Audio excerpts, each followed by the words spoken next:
My name is Cheems. This is my 4023rd loop. Although this is a looping world, it doesn't mean that everything remains the same. Just as the flap of a butterfly's wings might trigger a tsunami far away. In a looping world, a small change can lead to endless variations.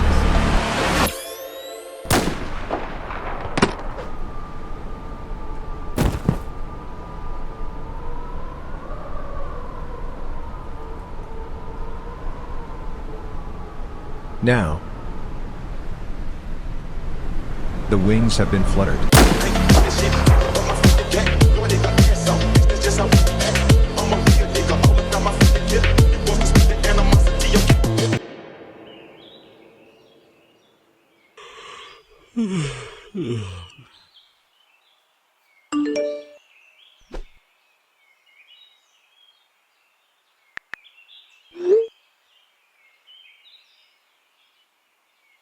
Then, let's go. In the blink of an eye, we've been through more than a dozen loops together. At first, I was worried if she would suddenly disappear in one of the loops, but as I saw her more and more, I began to feel more at ease. It seems she will be staying in the loop for a long time. After that, we exchanged contact information. After all, it's too inefficient to run out every midnight to check if the other person is still there. So every morning starts with me adding her as a friend or her adding me, and then we decide together what to do in this loop. The first thing we did together was to start an experiment. An experiment about the loop. Firstly, there are two prerequisites for entering the next loop. One is midnight, and the other is death. And all along, I have been very curious about one thing. That is, after I die, does this world continue to function? Now, I can finally find out the answer. Shall you go first or me? I'll go first. Lucy is particularly concerned about the loop, even to the point of obsession. Although it doesn't show much on the surface, I can clearly sense that she desperately wants to leave loop. So, see you next loop.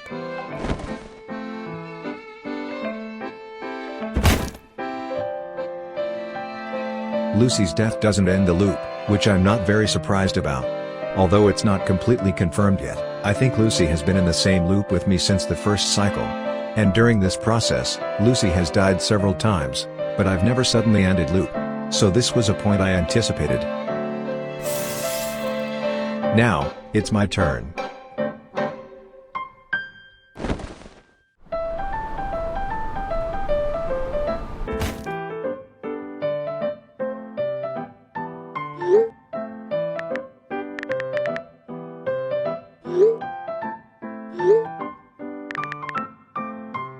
After that, we conducted the experiment several more times, and the results were the same. The loop would end prematurely because of my death. This came as quite a surprise to me. In my previous assumptions, I thought the loop was unaffected by anything. The feeling that I immediately enter the next loop after dying is just because I lose consciousness, and my existence or non-existence didn't matter.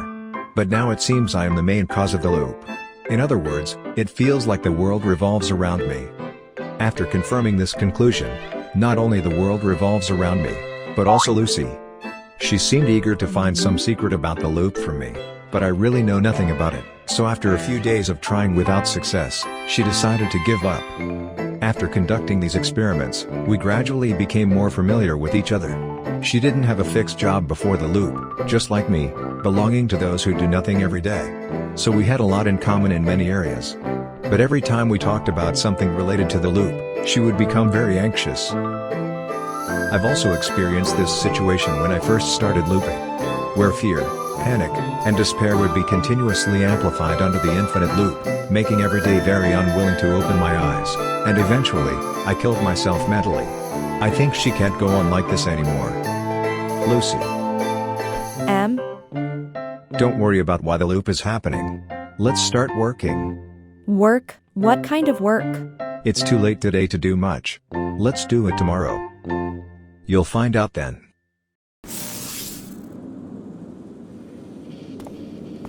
Lucy. Cheems. So, it's about time we got started. The gun you have there is. Oh, it's the gun from the bar over there. We're going to need it for our job today, so I picked it up on my way here. Speaking of which, the first time I saw you, I was on my way to do what we're about to do now. I didn't expect it to take so long. Oh, come to think of it, you haven't told me what happened that day. We got caught up with testing the loop and forgot all about it. Oh, that. The story is quite straightforward. The human trafficker was controlled by a gang called the Glitch Gang, and the Glitch Gang's real goal was to kill the little girl's father. Wait. What? In any case,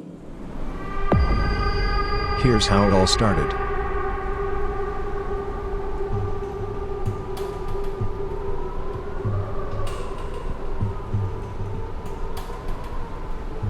The night before Loop, on the 13th, the human trafficker kidnapped the little girl. Alright, who should I sell her to next? After considering a few buyers, he finally decided to sell her to the Glitch Gang. The Glitch Gang is a gang specialized in illegal activities. Everything they've done over the years is listed in the criminal code. The money has been transferred. Pleasant cooperation.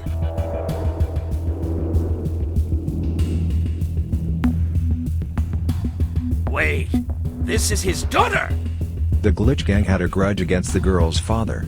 I didn't get enough information in the past loops about what it was specifically, but it doesn't matter.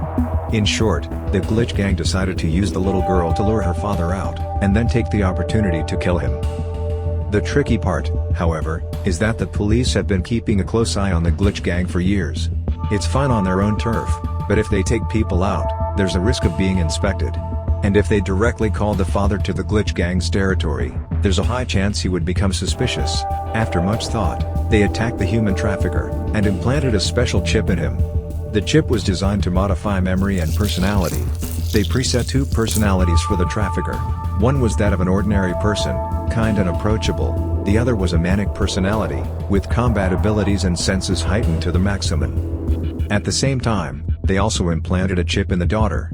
However, the daughter's chip is not as complex, it just keeps her in a state of complete tranquility, which is why she has been the same from beginning to end. The Glitch Gang's plan was simple. At 9:30 this morning, they had the trafficker take the daughter to the bar to wait. To prevent them from revealing their plot too early, the chip is set to the personality of an ordinary person at this time. They then used an anonymous call to notify the father, leading him to believe it was just a regular kidnapping case, lowering his guard. The father would arrive near the bar at 10:05. At 10, they would remotely control the chip to activate his manic personality and alter his memories, instilling a strong hostility towards the father. So to take care of him, the best method is to act before 10 o'clock. So, the reason why your previous assassination attempt failed. Yes. I think the main reason is that you acted after 10 o'clock. Of course, this time is not absolute. Do you remember when you once secretly called others out, and the second time you went to report to the police? Those times it probably wasn't because it was 10 o'clock, but because the Glitch Gang had also installed a surveillance system on the trafficker. I think they must have seen your suspicious behavior, felt something was off, and so they controlled the chip in advance, taking control of you. But as long as you disguise yourself as completely harmless, the Glitch Gang will not be able to figure out what you are trying to do and will choose to wait and see. Then you suddenly make your move. By the time they realize something is wrong and want to activate the chip, it will be too late. Wait, what about the father? I never saw him in those loops from beginning to end, and since they want to kill the father, why would they tie us up? If we hadn't shown up, the father indeed would have gone to the bar. The trafficker would have killed him the moment he stepped into the bar. But for some reason, if we were waiting in the bar, the father wouldn't come in and would instead choose to watch from a distance. So after waiting for a while, the Glitch Gang would think something has changed.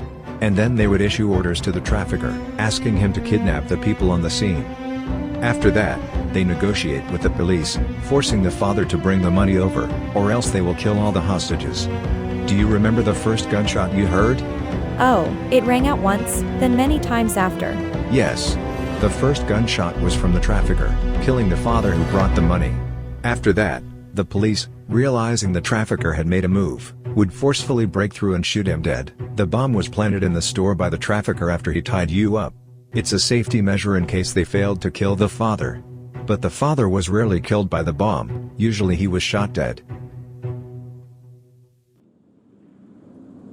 So, that's essentially the ins and outs of this incident. It feels like there are still many doubts. Such as what the father does, why he has a grudge with the Glitch Gang, and why he won't come over if we're at the bar. Oh, could these secrets be related to escaping the loop? Lucy, in loop, some things matter and some don't. The only purpose of this incident is to get us the guns, so we just need to understand the solution to this event. Those so-called feuds are irrelevant. Investigating them would just be a waste of time. What are the important things? Things that allow us to better enjoy the fun of the loop are the important things. Enjoy. What about escaping the loop?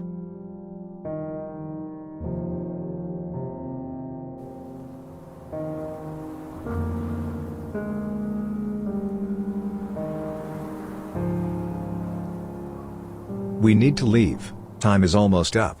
If we don't hurry, we'll miss it. Okay.